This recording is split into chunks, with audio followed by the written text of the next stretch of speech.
This video will show FIS Inject API Internal Error, blocking describe instances API. Let's see how it works. In the normal flow, your users or roles will request data from the control plane and EC2 will provide a response. In our FIS example experiment definition, we will be targeting describe instances API from a specific role. While the fault injection experiment is running, the control plane responses will be showing API internal error. This will only happen to resource and operations that match the experiment that you defined.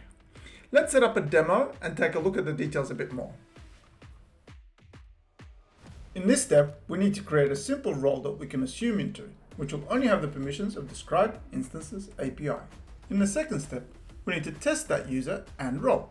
Use the command AWS STS get caller identity to make sure you're calling the APIs under the assumed role.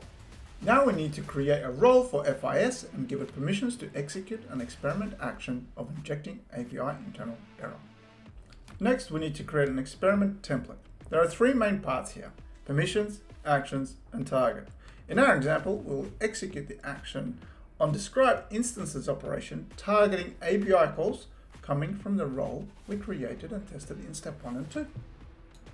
Finally, we start our experiment using the template ID we created. When the experiment is initiated, you will start to see an altered response from the API. This has been FIS demonstration on Inject API Internal Error. Thanks for watching.